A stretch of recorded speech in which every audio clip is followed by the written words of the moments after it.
What about this main event, bro? We haven't really touched on it too much as far as like how it's gonna go down. I feel like we could wrap up with this. I want Jorge to win. I don't see it.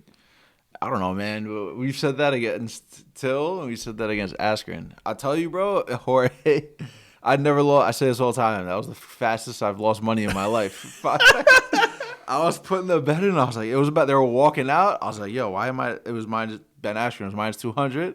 I was like, I'm laying juice 200 in.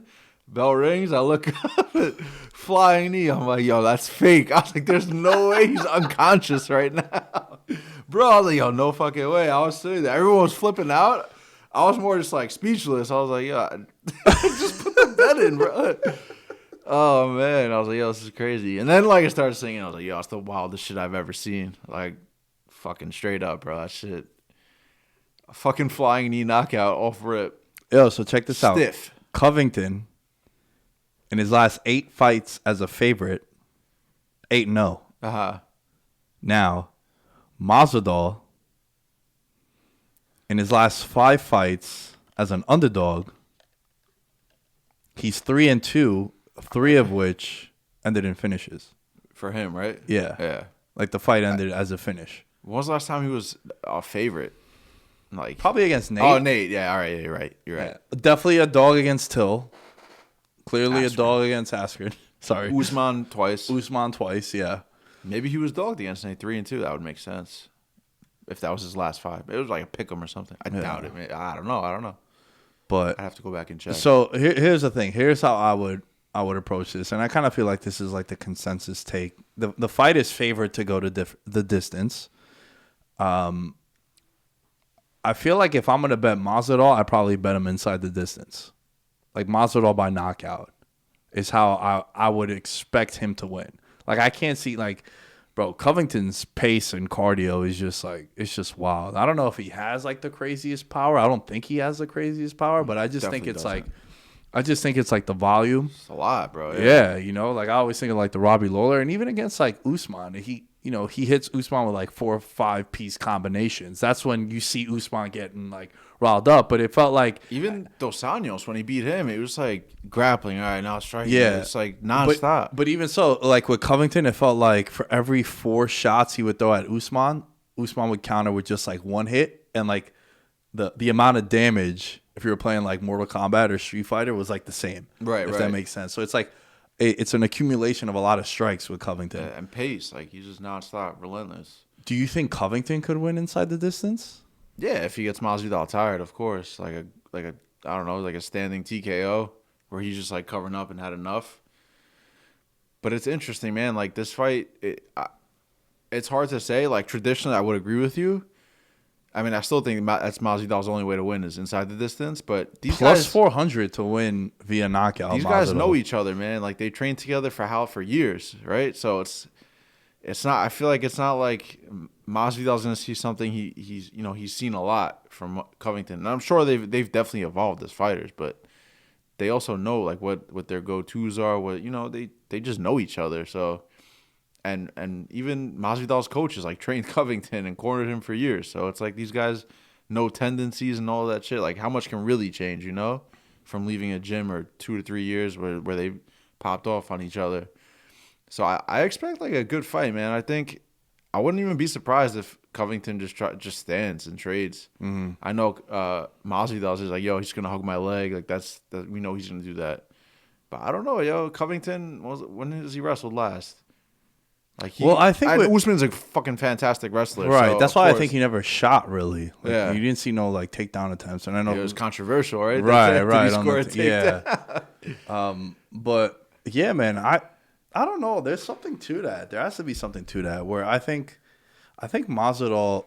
We have to see how this trash talk plays out too. Like I'm gonna be fascinated by it. Yeah. Like the lead up to it, I think I'm gonna watch all the embeddeds like I do, but this time a little bit closer.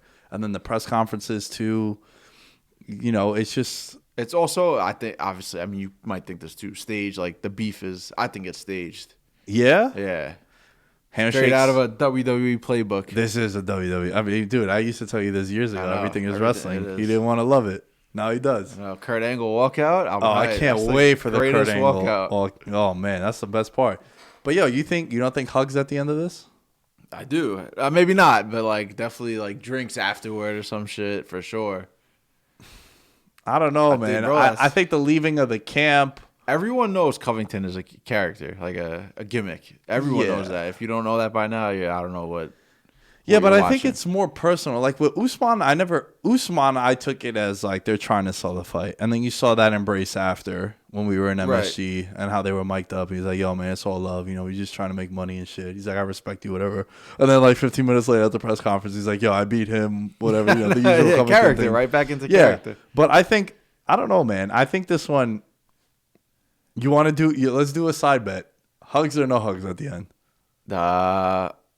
I'm going to go hugs. I'm going to go no hugs, bro. Yeah, I don't know. If they don't hug, like I said, I think they're going to go fucking share a beer or something after. I think no embrace. I think it's going to be like, I think it it depends on if someone gets finished. Obviously, they're not going to embrace. I think Covington, if he loses, does what he did in Usman 1, where he just leaves the ring. Yeah. Yeah, you have to. I feel like I said, it's like a loser leaves town match. Yeah.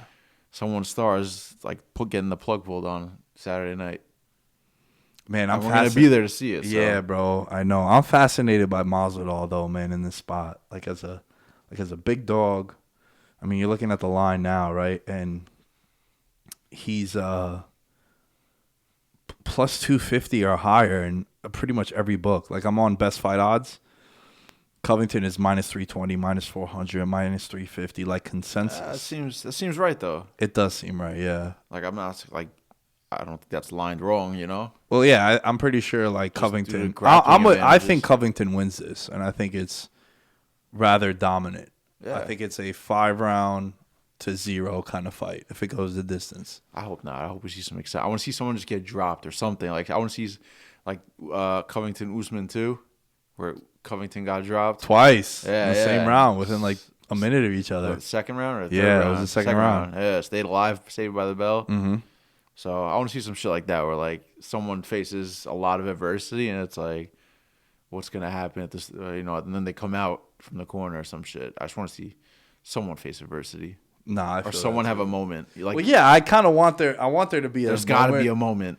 Yeah, because the way I'm projecting this fight and expecting it is for it to go to distance, right? Like one of the most heavily wagered props already is Covington. It's minus 110 to win by decision. I saw that. Yeah. And then him to win inside the distance is plus 210. Now that's how I would probably bet this fight if I'm betting Covington, because I'd much rather take a prop on a big favorite than lay minus, like there's no way I was laying minus 900 on Islam. Right. Like I wasn't doing it. But I took him to win via sub, and then because of my DFS stuff, that's the only reason why I bet him to win by TKO, because like as a hedge. And it ended up winning, and I was right, but it's not something I would have done if I didn't play DFS. Right. So with Covington, I feel like if I'm going to bet this, I'm either betting him to win by decision or inside the distance. And with Mazola, I think I'm betting him to win by knockout plus 400 as opposed to him winning as an underdog at plus 300. Like I don't think he like submits him. And even his inside the distance odds for Masvidal is plus 350. That's what I probably play. Just off chance fucking sub, but yeah. Yeah. It's like don't be cheap, bro. Or don't be greedy in that Don't case. be greedy. Yeah. Dude, I can't tell you how many times I've predicted like a fighter win inside. I should do that more. Right? Like betting it inside the distance as opposed to like only by submission. Right. Or like only by knockout. McKinney over the weekend, I bet him by knockout. He won by sub. Yeah. So I won on the inside the distance, but I did bet more by knockout in the first round as opposed to by submission. So if I would have bet like McKinney round 1 win, which is also a prop you could bet in MMA, sure, that would have been better. But little things, man. Little things, yeah. Hopefully you don't make those same mistakes. That's like the best thing about sports betting. If I constantly don't bet inside the distance, like I would be an asshole.